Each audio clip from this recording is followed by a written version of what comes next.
The Burros of Berea is a conversational podcast. We study the Bible and we talk about it. Not all of us are of the same faith. And one of us doesn't have a faith.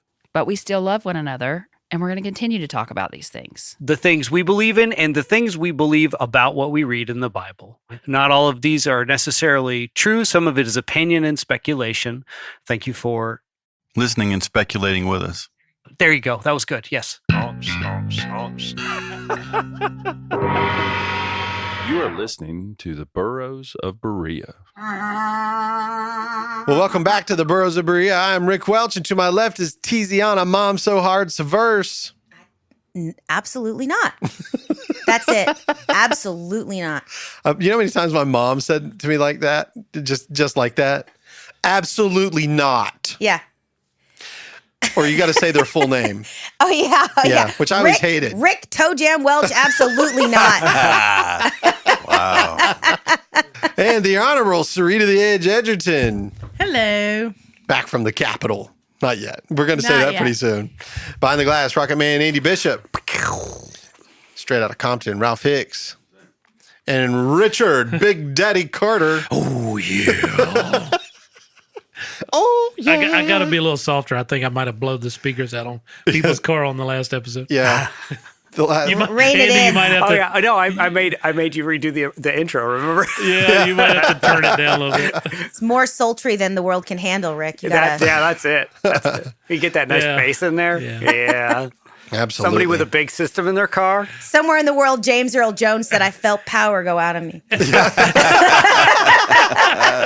Good reference That there. was awesome. Well, so we are back at our study. Daniel, this is going to be what after our introduction. This is like the beginning of Daniel. And what I want to do is just tackle chapter 1.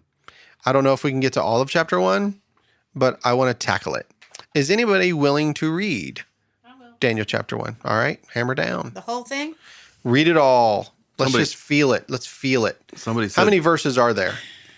21. Okay, I think 21 verses will be okay. If you guys get bored, fast forward it. There's always Put me that on 1.5 1.5x. Or Who 1 point- on earth is listening to a Bible study podcast and being like, oh, there's just so much Bible. Why are they reading the Bible? So much Bible Use in 1.5. this podcast.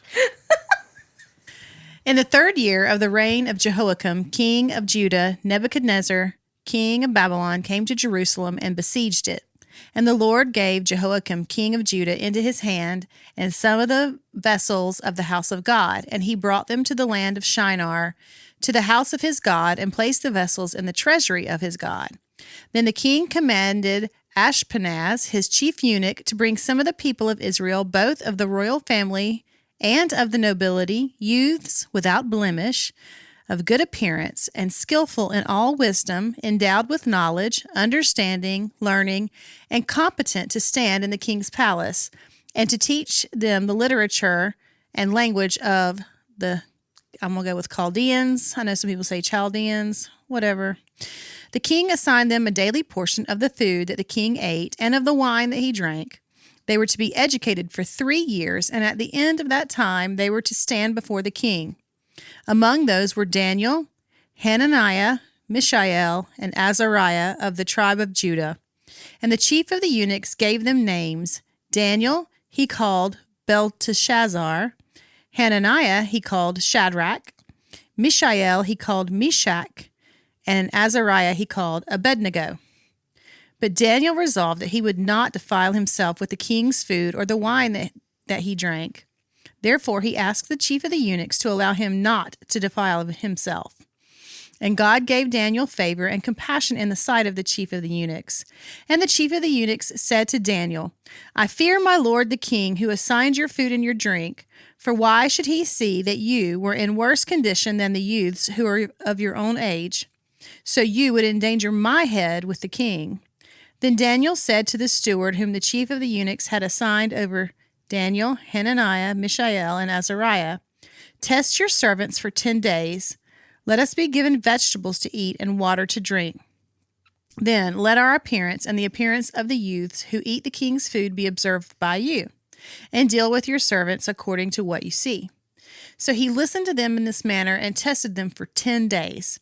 At the end of the 10 days, It was seen that they were better in appearance and fatter in flesh than all the youths who ate the king's food. So the steward took away their food and the wine that they were to drink and gave them vegetables. And for these 4 youths, God gave them learning and skill in all literature and wisdom. And Daniel had understanding in all visions and dreams. At the end of that time, when the king had commanded that they should be brought in, the chief of the eunuchs brought them in before Nebuchadnezzar. And the king spoke with him, and among all of them, none of them was found like Daniel, Hananiah, Mishael, and Azariah. Therefore they stood before the king, and in every matter of wisdom and understanding about which the king inquired of them, he found them 10 times better than all the magicians and enchanters that were in all of his kingdom. And Daniel was there until the first year of King Cyrus. There's a lot in that. There is. So the thing that sticks out to me when I just listen to it is really what this guy is trying to tell you is that I'm going to follow my God no matter what, no matter where I am, and let's test it and see if it actually works. Because what I think is bizarre is that they got fat by eating vegetables. That doesn't happen a whole lot. I don't know. It said they got fat. They were just healthy. I think they were healthy looking. And Wasn't the word fat? My version was. yeah, I'm curious if he didn't give them the royal rations of food like but they might have had they probably had bread as well as it's just that instead of these rations they gave them vegetables. Okay. So it's not, I'm curious if they maybe they were also eating eggs. It was just they didn't want to eat all the stuff that the kings were eating that was not in accordance with what their God wanted them to eat. And so I don't know that they just ate only vegetables and water. It's just that that's what he gave them instead of that other stuff. They might have also had, Right. Yeah, because that sounds like a pretty strict diet to me. I'm curious. I think it's probably vegetables and water. Yeah. Vegetables, water, and also, bread. Maybe bread. But they've been eating that's what I'm fatty saying. foods and wine. And like I said, they might have had other protein sources that were kosher for them or that made sense to them. They just weren't eating like the pork or like the stuff that they were eating at the king's table. All the stuff that causes gout. Yeah, they got rich. Right. Yeah. So it sounds to me like Daniel was of noble birth or of royalty.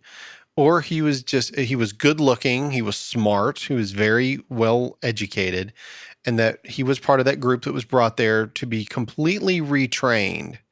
Now, that has to be a shock to the system. It's almost like going to college today. Can you imagine if they're like, okay, we're gonna take all the nobility, all the royalty, but only the hot ones. Right. Can you imagine that? You're not going. Yeah. Can you imagine? Yeah. Like, can you imagine they're standing there being like, she pointed at me, everybody. She's like, you're not going? Like, cute, not cute, cute, not cute. Yeah. You know, like, Oh, I wonder gosh, how I that remember went down. He's not. Yeah. You know, I wonder how that went down. But this also too interesting goes back to our previous discussion about like, where was Daniel positioned in this nobility / royal, like which one was he, and what was his family life like? That his family life must have been amenable to the reforms of Josiah and to the prophecies of Jeremiah. Like as is true at any time, there's some sort of political unrest, right? There certainly was people in amongst the powerful that were like, screw that guy. I think it's safe to say that like you said before, that with the Assyrian influences, because of Daniel's character right away, we know he's definitely on the side of Josiah. But yeah, that's what I mean. For It's sure. just interesting. Like, but it sounds like there's only 4. Yeah. And everybody that got took, there was only 4. Well, these were the 4 that stood out the most because they stood out so much. The 4 Because there were a lot there. The hottest. Yeah. Yeah. No, but I just find these things fascinating. These are the things that interest me when you think about like what's not said necessarily, like who got left behind, who didn't go, where was Daniel's exact childhood? And what happened to the other kids that were taken but 8? That's what I mean. Yeah. Right. So like if they were the only 4 that weren't participating in that, they were the only 4 that maybe, remembered all of these reforms of Josiah and were growing up in the time of Jeremiah and all these prophecies. And we're like now reaping the fruit. This is exactly what Jeremiah said was going to happen. Yep. And they didn't get left at home to hang out in where they're used to. They are the ones that got exiled. And yet here they are. still maintaining, But their let's remember, spiritual. they were separated from their families. This episode is brought to you by Supply Chain Solutions. Supply Chain Solutions is a third-party logistics company providing small to mid-sized businesses an outsourcing option focusing on warehouse management, customization of products, assembly, and packaging of goods, and has the ability to meet business-to-business and business-to-consumer fulfillment needs. At Supply Chain Solutions, we continually strive to be our customers' most highly valued partners for quality, delivery, responsiveness, and customer service. To learn more about Supply Chain Solutions, you can visit their website at www.supplychainsolutions3pl.com. That's www.supplychainsolutions3pl.com. And now back to the show. They were separated from their family. So their parents didn't go with them. Well, maybe. No, that's a definite. But It I mean, says like, only well, the his youths. parents, right? Oh. But his parents. But like, maybe there was like, separated from their parents. No, what I'm saying But is maybe that they were being pulled away yeah. from their family. And he might have been related. Like, yeah, that's what I'm to the saying. Maybe same there's people like the same brothers and age or cousins, whatever. whatever. Maybe Like so. there might have been other, but like their immediate, their Everything nuclear family. Yes. Yeah. So everything that they know, all of the food where they're used to eating specific kinds of food, or they have their own little rituals that they do and all of that gets wiped. And then for 3 years, imagine being growing up in a very conservative household and then going to an incredibly liberal college. Yeah. That's what Can you we said. read that It's just book? like college. That was a yeah. terrible book, but we read that book. By I West didn't Side get to Guy. read that book. It was that Brian everybody Godawa, was where he so goes- upset about. He goes from a Christian, Yeah, he's it's from a almost- conservative yeah. background to And a then he very literally woke goes college. to hell. He goes Yeah. to college in hell. Yeah. Yeah. You guys So- talked about that book a lot. But yes. We did. I remember that. So yes, But that's That would be what the it would idea be. is that now you're going to this and incredibly don't think, whatever. I'm not a youth, but don't think that I'm not reading this and trying to apply this to my career that starts in just a few months. Okay. About how to not eat that kind of food. That's right. Sometimes literally, but not how to get pulled into to Culture. that culture Yeah. and how to stand. So you're not going to go to cocaine parties like every other good one does? Yeah, you just don't want to get Cocaine's swallowed not my up. jam. Not your jam. But at the same time, you have to figure out how to speak the language. You have to For learn sure. all of it, And he did. That's got to, yeah, exactly. he's That's what I walking that mean. That's line. that's going to be that's fascinating. The Yeah, interesting I thing can't is wait for you how to come back do and tell us they, how it's going. not only in politics, but how Yeah. do you walk that line? Because you've got to give in on some things, but then the other things you have to stand fast. So if you learning want to how be to effective, people Yeah. have to like you and think you're one of them. right. It depends on what your definition of effective is. Yeah. My definition of effective is being able to cooperate in order to get things done that you couldn't get done alone. Yeah, because That's good. You're going to have to compromise, but finding that line of these I'm going to hold on, and they did draw the line Yeah, on like, those. But To these quote other the things great we've got to go along Kenny with. Rogers, you got to know when to hold them. There Yeah, you right. go. You got to know when to fold them. Absolutely. The Got to process. know when And I to think- walk away and I know think when to that's run. true. I think that's true. But in the case of Daniel, Andy, he's going to be faced, and we haven't got there yet, but he's going to be faced with things where he's not going to get along with anybody at all. He's going to stand for exactly what he believes in, and his life's going to be put in peril.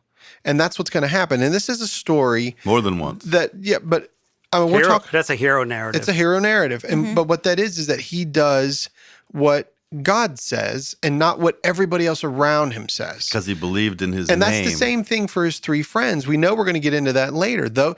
So early on in this chapter, you're hearing about these four men that are going to take a stand. They're going to follow the rules. But when it comes down to it, when you ask me, it's kind of the same way that Peter does. Later on, you'll hear that Peter says, it's better that we do what God says than to follow what man says. You remember that in the book of Acts? So I can sort of see a parallel there. But does anybody think of like Game of Thrones when you read the beginning of Daniel? Like I do, like the chief eunuch. Dun, dun. Yeah, I always think of that bald dude, like with the spiders. Da, da, They da, call him- da, da, da, da, da, da, Every time- da, da, da, I da, watched Viserys. one episode of that. You remember the bald-headed guy? the Yeah. Viserys- Yeah. Yeah. Viserys and his nasty. friend Littlefinger. Yeah, Yeah. he was the whisperer. What would they call it? No, I can forget the name of him. Anyway, he was the eunuch. Yeah. I'd like to people talk about eunuchs and sexlessness. I'd like to point out that when you make somebody a eunuch, you are essentially forcing them to be gay. Yes. Yeah. That's that's They- the thing people forget. The well- prostate still exists. Ah. And Yeah. people have urges, baby. Oh boy. Yeah. Which is curiosity from the standpoint of where Nebuchadnezzar's, what he's trying to do to these boys. Because he takes the boys in, and it's kind of interesting from, Does he make them eunuchs though? well, he's got his eunuch to bring the boys in. I'm not Yeah. saying he does, Yeah. but it's the point of now you're a controlling king. You've taken over basically another tribe, a nation of people, and you're now picking and choosing out of these people, certain people for a Certain particular tasks and roles. Yeah. for whatever reason.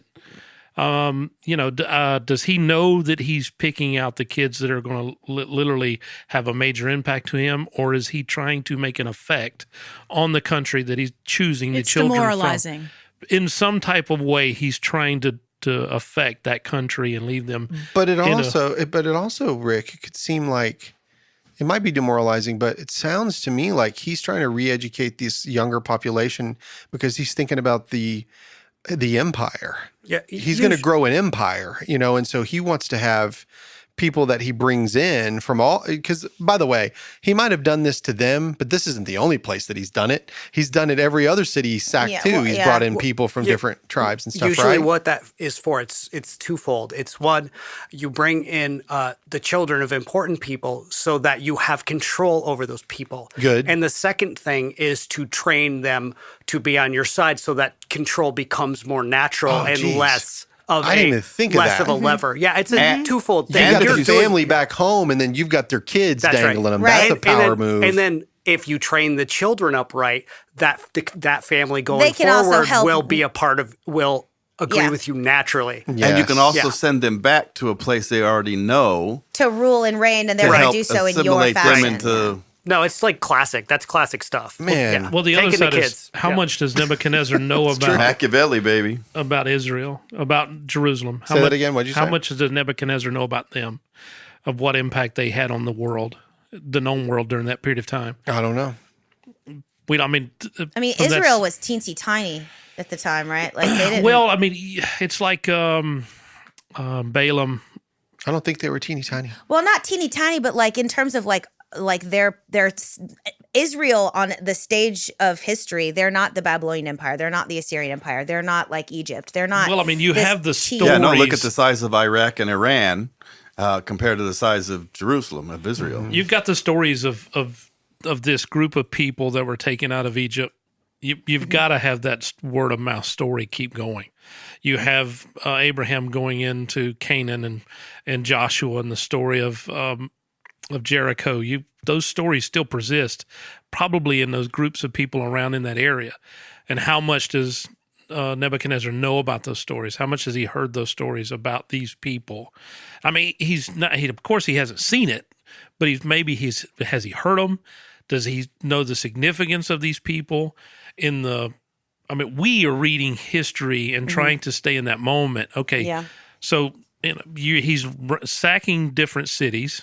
Nebuchadnezzar's doing his wartime duties. He's taking over different places, and he's starting to develop to become the powerhouse that Babylon was. But does he know?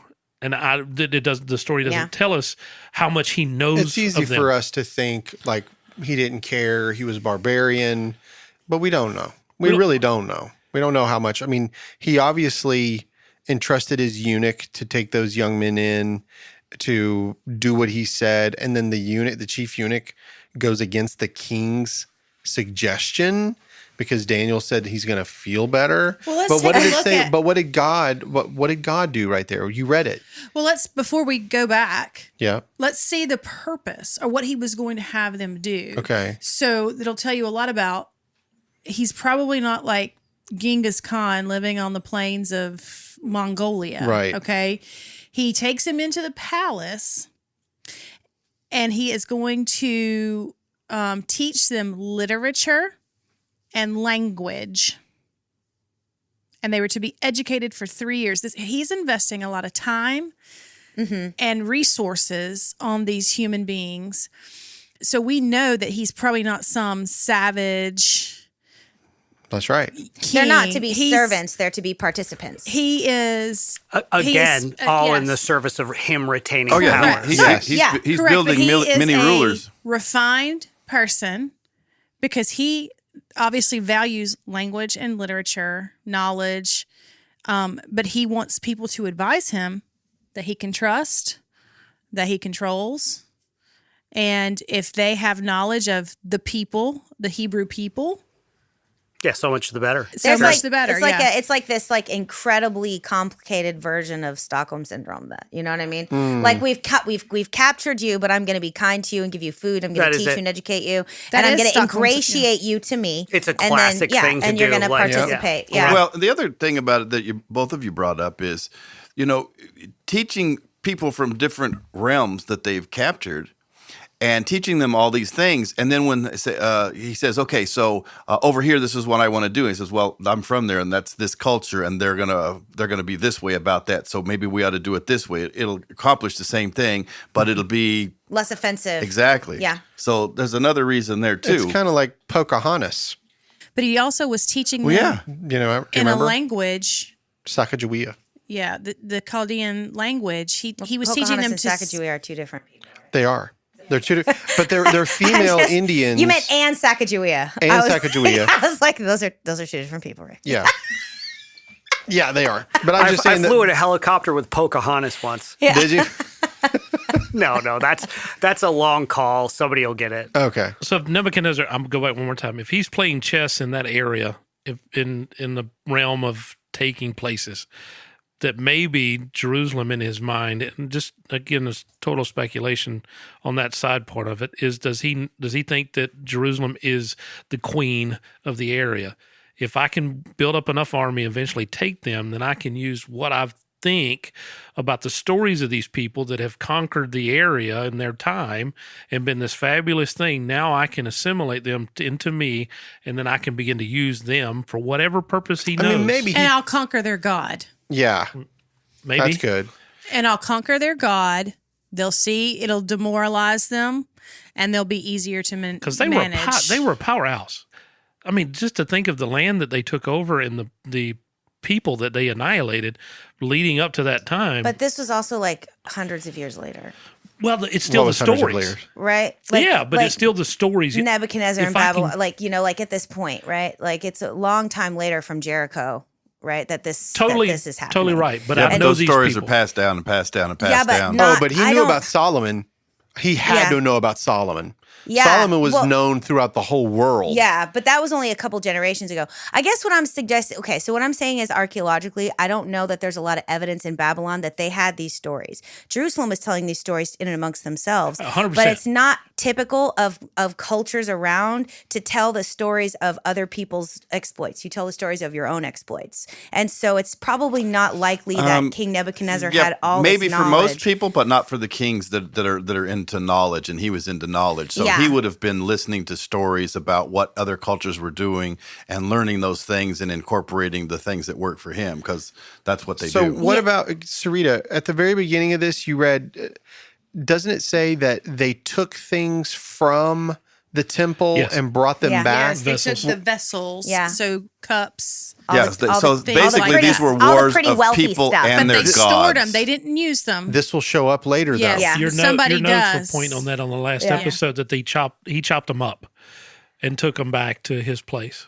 Well, these were stories Didn't he? about. I didn't have that these. in the These notes. wars He were didn't chop about up the any wars vessels. between people and the wars between their God. Yeah. And so what they would do is they say, "Our God conquered yours, so we're going to take all of your relics from your church and we're going to put them in our church that shows our God conquered yours. But they just put them away. They didn't actually use them. And No, right, we're going to right. see the It's like- abomination that comes It's along. like if the somebody spoils actually of uses war. them. Yes. You know, they sacked their temple and took all the pretty stuff, all the valuable Yeah, I was stuff, just and curious, then kept like, it as part of their, they wealth, did. the wealth of the nation. That's what I was really curious about. Is like, what was the point of that? Like, what he just wanted their stuff. No. He Conquered was their saying that God. my Conquered God, their Yeah, my it's- God conquered your God. And I'm Yeah. taking That's what all it the was about. spoils of that God. Okay.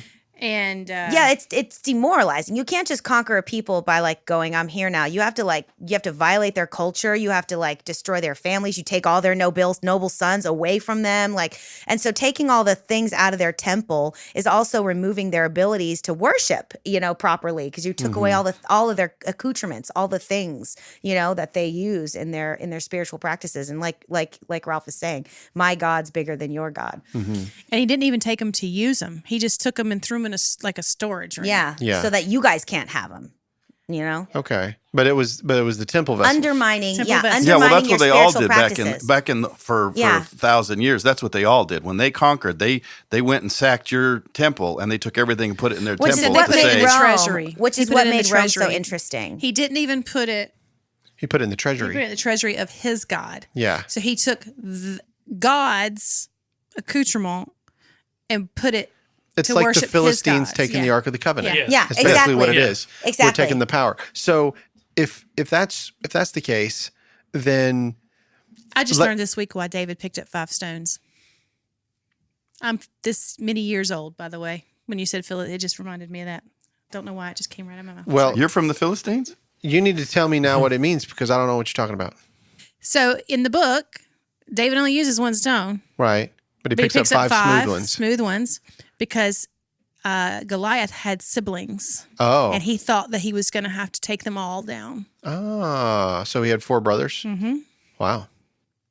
Didn't I? It was today. It was this week. Where'd years that, old. where'd that come from? He Is that actually in the does text? take out the other It's giants. actually, yeah, he does. It's in another book. It's an apocryphal book. Oh. It talks about it, isn't it? He kills Or in he kills Samuel. 2 or 3 of his other brothers. Yeah. In the Kings I think in the It was later on, but he thought it was going to be Right then and there. immediate because Yeah. they were going to take revenge. Yep, he does. He kills. That's what the mighty men do. Is they go out there and they kill the giants. So yeah, I was this many years old. Didn't know. Wow, that's neat. So one of the things that I was thinking about, okay, so yes, he goes in and demoralizes God, but I want to go back to Josiah for a second. Let's keep in mind that this has not been too long since the time of 621 when the temple is finally cleansed and cleaned to 605. So Josiah's got all this nice and clean and everybody's following the law. They're learning, things are getting better. Then within just a few years, they come in and they take everything of God's out of it. So it's obvious this is a God story. It's obvious that the people are not doing what God wants them to do. But Daniel and the other 3 are where they are over there. Jeremiah over here is, Habakkuk over here is. That's because nobody's listening to Jeremiah and repenting. Yeah. And I guess my only point, the only reason I was bringing that up is because the author or Daniel himself, whoever's writing this book, is saying, this is happening and we're not going to do it. We're not going to be like them. We're not going to be like them. Isn't that what he's saying And how Yeah. did God honor that? with him?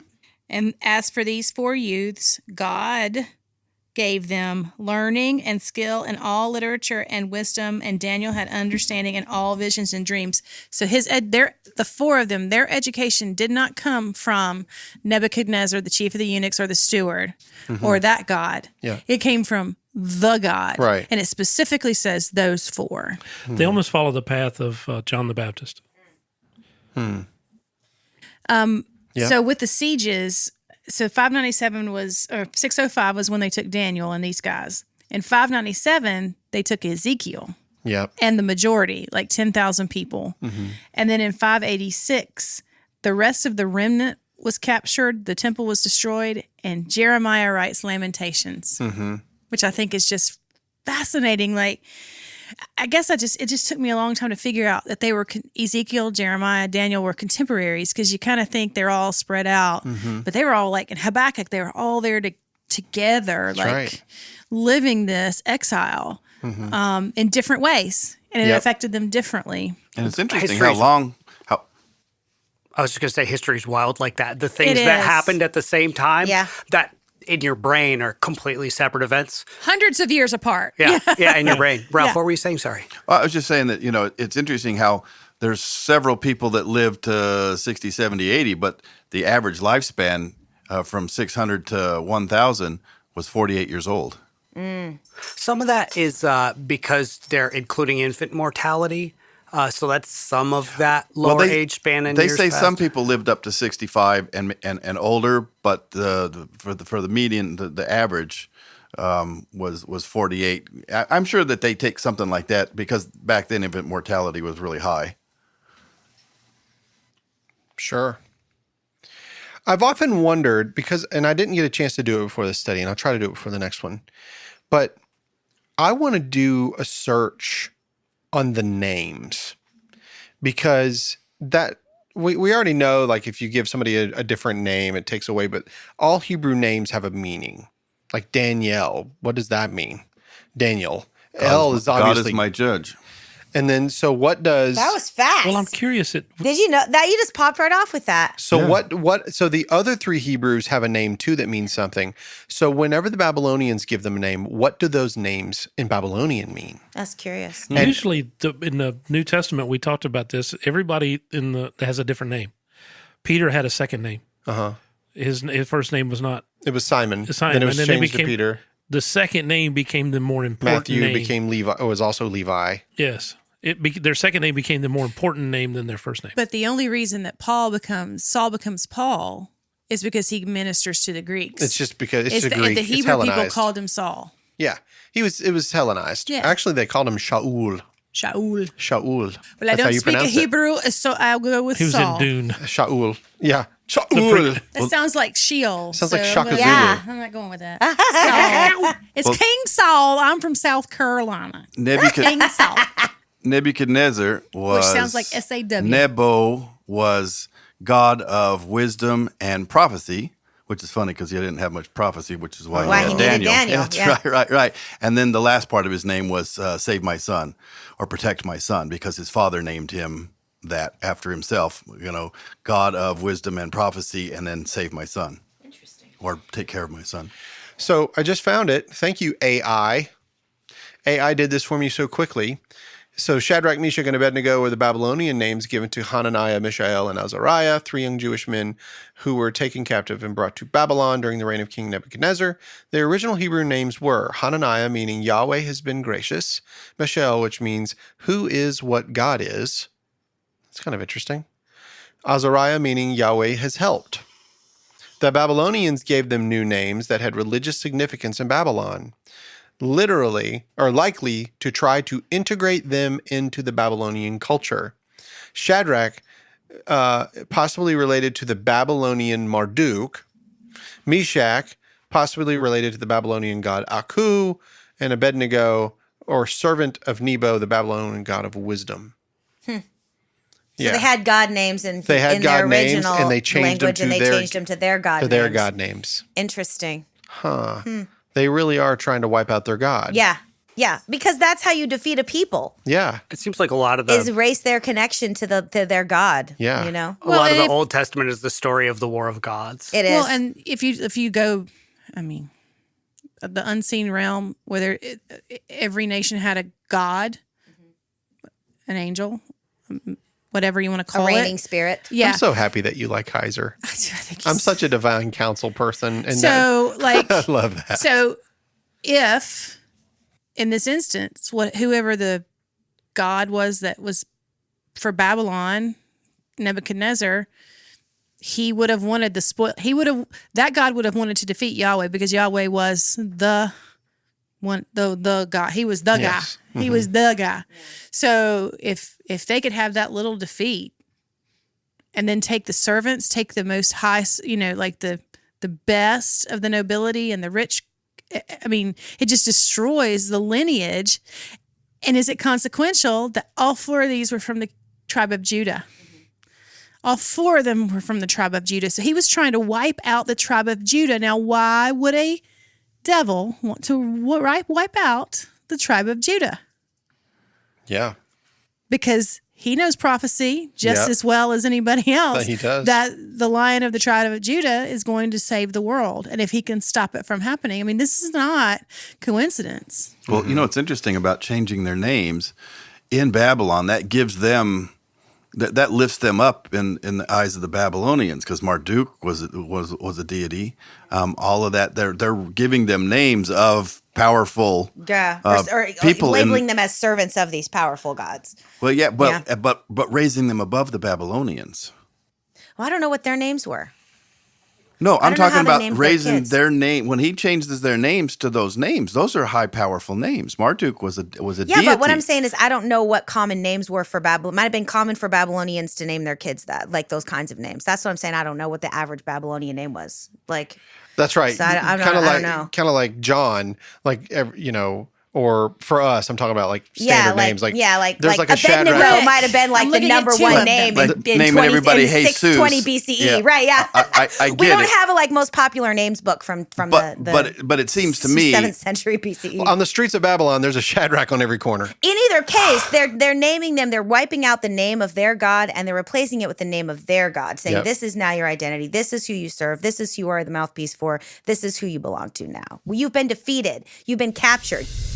This episode is brought to you by Supply Chain Solutions. Supply Chain Solutions is a third-party logistics company providing small to mid-sized businesses an outsourcing option focusing on warehouse management, customization of products, assembly and packaging of goods, and has the ability to meet business-to-business and business-to-consumer fulfillment needs. Supply Chain Solutions continually strive to be their customers' most highly valued partners for quality, delivery, responsiveness, and customer service. To learn more about Supply Chain Solutions, you can visit their website at www.supplychainsolutions3pl.com. Again, www.supplychainsolutions3pl.com. And now back to the show. But he You brought know? these people in to raise them up and to Yeah. be his counselor. So I'm assuming, Yeah. but my assumption would be that he's giving them names that would raise them up over everybody else that's regular people, so that they can be his viziers or whatnot. Well, my husband gave me his name and it raised me up to, I mean, it's the same. It's very similar. Well, I did Like, not he's take not- my husband's name when I got married. I actually think that they shouldn't like, do that, because uh-oh. the rest of the world they use. Oh, no. You go to Mexico or Europe, and they use the woman uses her surname first and then his. I have no problem with it's that. his married name and then hers after. And, So and why his- don't you love your husband? I know, right? Why don't I? Oh, Why am I boy. a stiff-necked and But it elevates. Stiff-necked people. yeah. We're the only ones His that do last it. name is not as cool as mine, is the bottom line. I mean, that really is the bottom line. Right. Sorry. I'm sorry. Sorry, all right. sweetheart. What were you saying? To me, and I'm sort of an old fashioned person, but when he gave me his name, it elevated me to the same status as he is within his own family. So, I mean, to me, so when you change someone's name, and like he was saying, it elevated them up above. Probably they were probably still seen as royal princes or Nobility at the of very some least, yeah. sort. And so it did raise them up, and it made them identify, the purpose was to help them identify. And I identify with my husband. Sure. I've now had my new last name longer than I had any of the other last names I had, either at birth or adoption. When women were property, it would be helpful to know whose property they were. That's correct. And to be perfectly honest with you, like when somebody marries a Welch, their credit score goes down. I don't know anything about this elevating crap. What are you talking about? Wow. So let's wrap this up, within the next 10 minutes. But there's something that I wanted to notice, especially at the end of this chapter. Verse 20 says, "As for every matter of wisdom and understanding about which the king consulted them," and he's talking about Daniel, Hananiah, Mishael, and Azariah, "he found them 10 times better than all the magicians and conjurers who were in all of his realm." Don't you find that interesting? I guess that was after the 3 years of training. But there's something But that their training came from God. And when he saw their training that they had, they were 10 times better than anybody else because it was God's wisdom and God's. You bring up the point. When did that happen? During the 3 years. Before the 3 years. Oh. No, their training happened in their youth, coming up in the land of Josiah. As nobility and the royal family in and amongst this period of reform. Yeah. That's where it comes from. So when I was studying this, I found this quote. Daniel sowed obedience in youth and was rewarded with a legacy in old age. That's good. So we're seeing it right here. He sowed that obedience following Josiah in the idolatry, or not in the idolatry. And then it was tough to get to the legacy. He may not ever have known that he was going to have the legacy he has, but he might know now in heaven. But so, yeah, I had another quote. It said, Daniel, my brother, do you still feel the same? Oh my God, Elton John. And that's the end of this episode. No, that was really good. I think that kicking off Daniel chapter 1, it's pretty obvious. And it's always this way in the Bible, but especially in Daniel, is if you live according to the precepts that God laid out for you, if you do them at no matter what, then you can do better. Even whenever your enemy asks of you to do something, you can do better than what he's even asked of you, because that's just, it's like Andy said, it's a hero story, really. But that always seems to be the case across the Bible, but especially in Daniel, you really see that a lot. I think chapter 1 also starts to hone the point of God's sovereignty. And we see it start to play itself out. If you're a 17-year-old kid who gets taken into captivity, that doesn't seem like God's very sovereign. But at the end of the 3 years, when he, at 20 years old, is elevated to a position of a higher position than kids that were born there, or kids that were Babylonians from birth. Over everyone. And all of his, trusted, in all of Babylon, he was it. He's trusted by by the king. You start to see God's sovereignty. But when you're sometimes in the middle of that storm, there's two kinds of storms. You have storms of perfection and storms of correction. And I think he was in a storm of perfection, and God was perfecting him for what was going to come. Because God already knew it. Daniel did not. But when he's in that storm, in those 3 years, that was tough. Well, and what a reminder for us too, that like we might suffer a thing culturally because that's where we are in our day, in the age we're living in. Not necessarily anything that we had personally to do. We might experience like a suffering that happens culturally, like if there's a war of some type that you as an individual didn't have anything to do with, but now you're suffering the ramifications of. Like, as Christians, we find ourselves in a country that is experiencing this turmoil and these sufferings. How do you still remain faithful and recognize this is, like you said, this is an opportunity for God to perfect me? I'm not in trouble. I didn't create these conditions. Daniel didn't create the conditions of his own exile. It had nothing to do with him. Nothing at all. But yet he was the person who experienced the ramifications of it. So like we as Christians often experience ramifications of our culture that we didn't have anything to do with, and we have to find still some way to still serve God, not get bitter and angry, not decide to say, screw it, I'm just going to, go ahead and do whatever it is everyone else is doing. You know what I mean? Like still retain your integrity and your decision to do things in the way of the Lord, instead of just like, this isn't my fault. Why is God doing this to me? Exactly. And that theme of the chapter 1, in my opinion, sets the theme of the whole of Daniel. It really does. And this is a man that says, I like how Daniel asks questions throughout this entire book. He'll say things like he said to the chief eunuch in chapter 1, give me 10 days. Let's see what happens after. Just what's it going to hurt you? Give me 10 days, because you're going to kill me anyway. If I do it wrong, you'll say he didn't obey, and then I'll be dead. But if it proves otherwise, and guess what? Ashpenaz selected these young men, and they become the best in the realm. He did his and job. and then it elevates him in It the eyes of elevates the him. king. Yeah. So if you love the Lord your God with all your heart, soul, mind, and strength, and then you love your neighbor as yourself, Everybody wins, right? Everybody's Rising tides lift all winning. boats. and then Daniel will ask again later on. He'll ask these questions like to Nebuchadnezzar, "Give me a day to go and inquire of the Lord what this dream is going to be about," because it says in the chapter 1 that he was awesome at dreams and visions, and that's good because it's coming. Yeah. Yeah, he got all the other stuff that this other 3 got. But Yeah. he also got the dreams and vision. That's right. Yeah. So the moral of the story is eat your vegetables.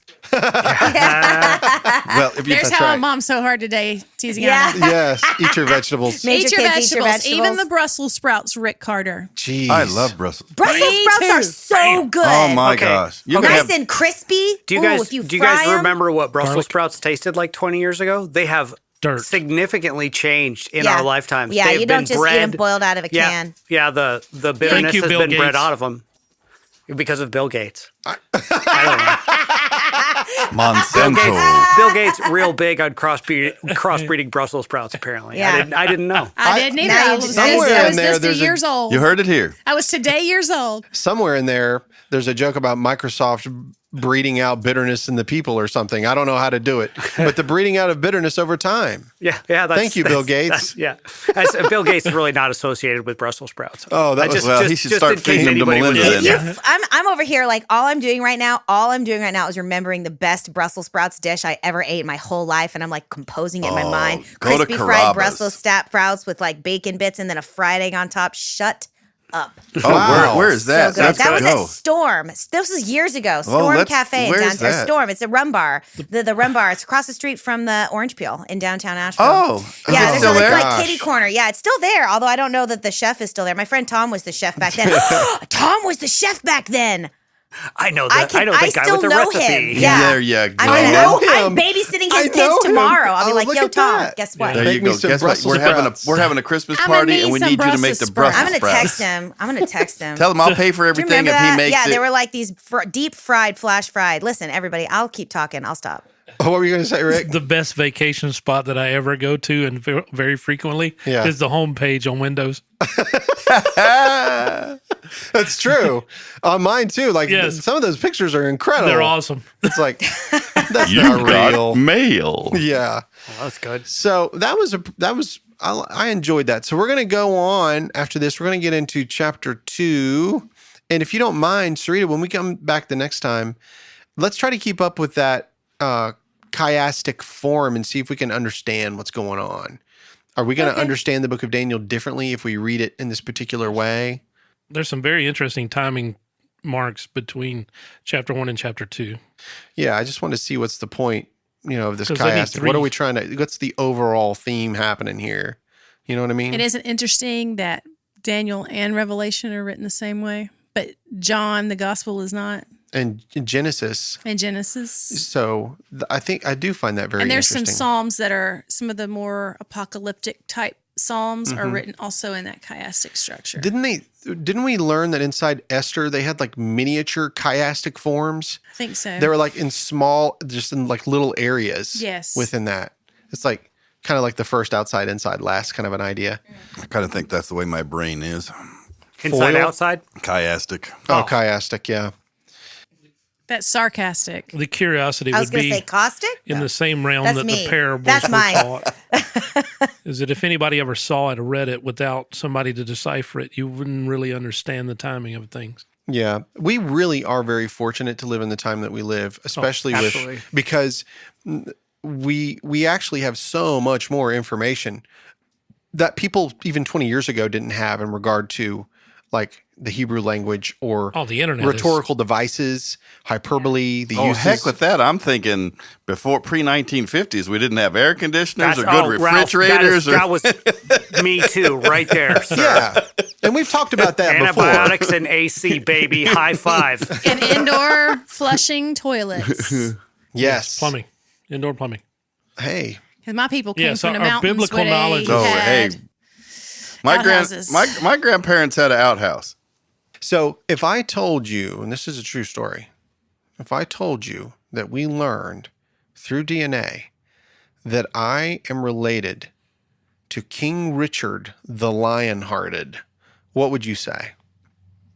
Okay. Well, if you go all the way back to the first one, we're all related anyway, so I'm okay with it. That's cool. I'm related to him through a mistress by the last name of Cox. Mistress Cox. It just sounded better. I'm like Did he set waiting that up? for the There's no joke. punchline. There's no I'm waiting for the punchline. I think he punchline. set There's us no up, punchline. folks. Okay, that That was Thank you, it. Andy. In the library with a candlestick. That's what she said. Ooh. Lort. All right. Tiziana, thanks for being here. Thanks for having me. You rock, Mom. Thanks. Yep. Sarita, thanks for all that extra work you did. Eat your vegetables. I totally won't. Actually, I'm eating a lot of vegetables these days, and I actually like them. The secret Especially is just to fresh ones. keep like fresh broccoli or cauliflower around and buy good ranch. Yes. And then just that's your snack, baby. Yeah. Have you ever had cauliflower rice? Yes. Yeah, it's good. I haven't. Rick, where have What you is this been? magic? Cauliflower It pizza. tastes like cauliflower cauliflower, mashed just potatoes. FYI. Oh, yeah. I love cauliflower. Yeah. So Cauliflower mashed I'll give you a potatoes? cauliflower Alfredo recipe. Please do. Oh, it's so good. There's a restaurant in Hendersonville that makes they're buffalo bites, but they're made Yeah. with cauliflower. Oh, yeah. My those are daughter good, too. loves those. They're so good. oh, Oh my my God. gosh. Are you kidding me? For a while, make those that's at home? all we had. So easy. You make them. Can I get a recipe from you? You make them, Hook me up. you smother a bunch of melted butter over them, take Frank's Red Hot, and you're done. Is that it? I mean, I use an actual buffalo sauce. Yeah. And a little. I actually toss it in oil and some olive oil or avocado oil. Put some ranch, like powdered ranch, and then I cover them with the buffalo sauce and You put know them, the and bake them in original the oven. buffalo sauce, buffalo recipe is Frank's Red Hot and butter. Yeah. And just so you know, my favorite buffalo sauce is Frank's Red Hot buffalo sauce. That's my favorite. Oh, that of all stuff of it. is good. It's so good. Oh, heck yeah. You could just use that on there. There you go. Just use that. That is Yeah. some good stuff. But I got to do this little ranch You gotta thing do in the powdered ranch. Yeah. powdered ranch. Ooh. Yeah, the powdered packets. Yeah. That you make Hidden Valley Ranch? Yeah. I could talk about this for Ooh. hours, baby. My Ranch daughter fries. loves ranch and she loves that cauliflower. I'm gonna have to try that. Oh, I Yeah. love this. Oh, we need to have a We cooking hope show. listeners aren't driving to the nearest restaurant while they listen to this. Oh, Yeah, all of that sounds delicious. Andy, thank you so much. Thank you, man. Ralph, bazinga. appreciate it. Big Daddy, Oh, yeah. Cooper. He's in here fighting with Mai Tai. Yep. He's having a Mai We hear Tai. that- Please, yes. Where? What? You hear the tinkle tinkle of their collars as they play. Yes. And And thank you, Rick.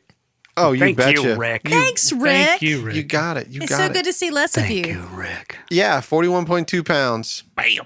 How about that? Well, by the time It's this one amazing. airs, it'll be more. Yeah. Yep, but it makes me happy. 2 weeks apart, That's a great give the job. same amount of weight. Huh? From Yeah, last, that's right. from last episode, this over the exact same Yeah, amount. Yeah. just so you know, I weigh less than that now. I better. Well, we will talk to you guys again next time on the Burros of Berea. Peace out. Bye, y'all. Later. Nah. Hey guys, this is Rick from the Burros of Berea.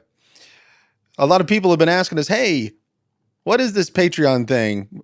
Our old Patreon ad didn't work very well. So here you go, guys. Go to www.patreon. That is patreon.com. Let me do that again.